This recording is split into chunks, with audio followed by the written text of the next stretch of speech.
There is no data unicorns that are going to swoop in and solve all your data problems for you in your organization. Let's talk about harnessing data in the arts. With me today is Robin Sokoloski, who's a Toronto-based arts leader with more than 20 years of experience. As Director of Programming and Research at Mass Culture, she leads the DNA, the Data Narratives for the Arts Initiative, which is a national data platform of more than 4,000 arts organizations and a learning series to empower arts professionals in data utilization. Robin also serves on the Toronto Arts Council Board, TMU's Centre for Free Expression Steering Committee, and she's also taught arts policy, cultural entrepreneurship, and evaluative practices. I'm delighted to have Robin share tips with us today. Welcome, Robin. Thanks for having me, Heather. It's great to be here and with you for this. I guess I'll just jump right in. Yeah, please. I'm an arts manager, so my approach to this particular topic has come from being very lucky to have the capacity to really, over the last few years, discover and learn what it means to provide and support arts organizations in data utilization. I think that a really important tip number one is that there is no data unicorns that are going to swoop in and solve all your data problems for you in your organization. In fact, I think it's really important, and this is the tip, to build a collaborative data culture within your organization because data touches everyone, whether it's staff, board, volunteers. Everyone has something to contribute towards a data strategy. So I think it's more about how you bring folks together within your arts organization to understand what they have to bring to really make something like that possible. So it's best not to just think that there's going to be some one data expert or someone that you can rely on, a singular person within your organization. It should be the responsibility of everyone. So I guess that moves me on to tip number two, which is really supports how you activate that kind of work, which is really to collectively develop the right questions. I cannot tell you how much of a challenge, although it seems really obvious, that when Mass Culture was working with a cohort of arts organizations last year, this is what took the most amount of time.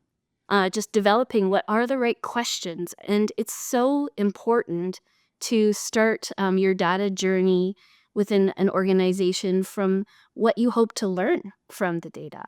So that would be my tip number two. Getting a little bit more specific with tip number three, but in alignment with the last tip, would be to not just think of data as numbers. You really need to embrace the qualitative information that you can draw out. And I would consider that very much data in and of itself as well.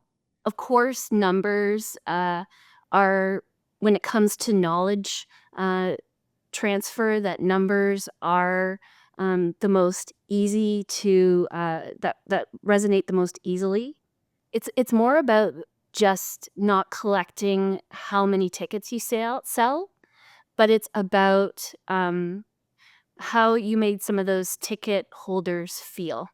And I think that is much more meaningful data work. And if you're going to go about creating capacity to do this work within your organization, then you should think about it in that way.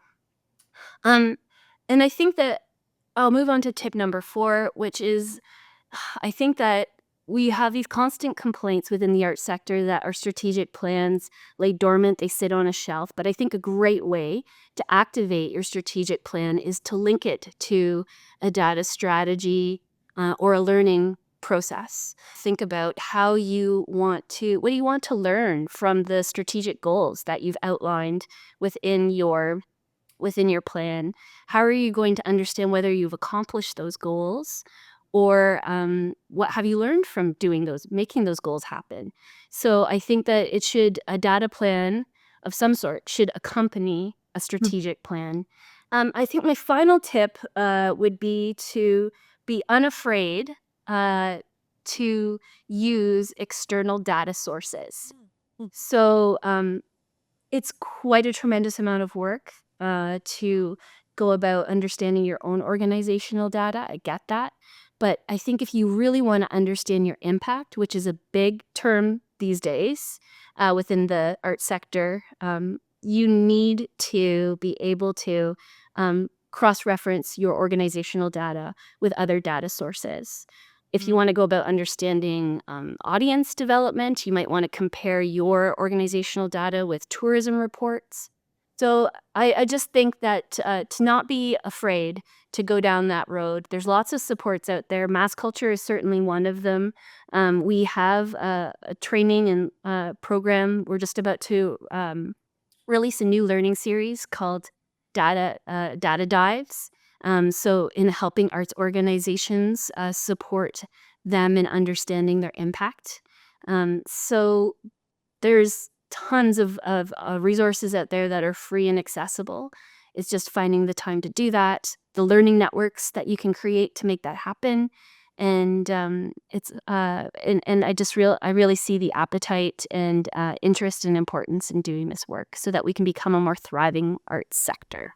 Absolutely. I love it.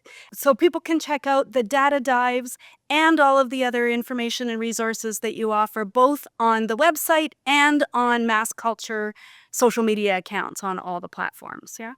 Yeah, perfect. Thank you so much, Heather. Thank you. Yeah, developing a data strategy can seem really daunting sometimes, but it can really help us have impact in the arts. And I appreciate it and want to echo what Robin said about qualitative data in particular as so useful, people's experiences, perspectives, and insights as part of our data set alongside the numbers and the analytics. I think when we can harness the human experience as well as the numbers, we can really have impact. I'm Heather Kelly, and this has been a high five for arts leaders and cultural entrepreneurs. Join me again next week for a new episode.